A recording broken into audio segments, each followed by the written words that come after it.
Lord. మన ప్రభువైన యేసుక్రీస్తు నామంలో మీ అందరికీ నా హృదయపూర్వకమైన వందనాలు. ఈరోజు దేవుని జీవవాక్యము గలతీయులకు వ్రాసిన పత్రిక 6వ అధ్యాయము 7వ వచనము. మనుష్యుడు ఏమి విత్తునో ఆ పంటనే కోయును. Galatians chapter 6 verse 7. A man reaps what he sows. ప్రియ సహోదరి సహోదరుడా, నీవు మంచి పంట కోయగోరిన ఎడల మొదట విత్తవలెను. విత్తిన ఎడల తప్పక పంట కోయుదువు. అయితే నీ జీవితంలో నీ హృదయంలో ఏమి విత్తుతున్నావు ఒక్కసారి ఆలోచించు. కొంతమంది వారి జీవితంలో శరీరాశ, అసూయ, అబద్ధమాడుట, త్రాగుడు, మాదక ద్రవ్యములను వాడుట వంటి చెడ్డ విత్తనములను విత్తుతున్నారు. కనుక అక్రమమును దున్ని కీడును విత్తువారు దానినే కోయుదురు.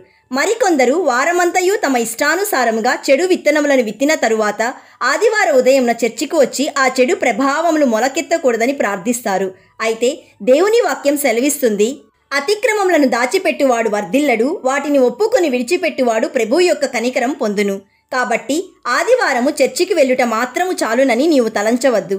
ప్రతిరోజు బైబిల్లో ఏదో ఒక అధ్యాయము చదివి ప్రభువుకు కొంచెం సేపు ప్రార్థించుట చాలునని నీవు తలంచవద్దు. పాపము వలన జీతము మరణము. పాపము ఎవరిని విడిచిపెట్టదు. పాపము నుండి, దుర్నీతుల నుండి, అతిక్రమముల నుండి విడిపించబడుటకు ఒకే ఒక్క మార్గము క్రీస్తు శిలువ యొద్ద నిన్ను నీవు సమర్పించుకోవటమే. So my dear friend, one who sows righteousness reaps a sure award.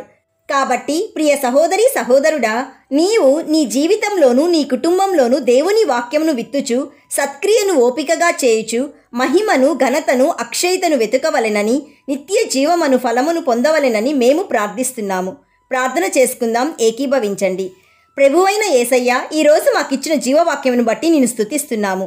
తండ్రి, మేము ఆత్మ యందు విత్తబడి నిత్య జీవమను పంటను కోయుటకు కృప దయచేయమని బ్రతిమాలుచున్నాము.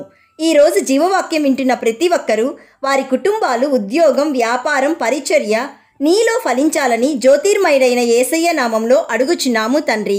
ఆమెన్. God bless you.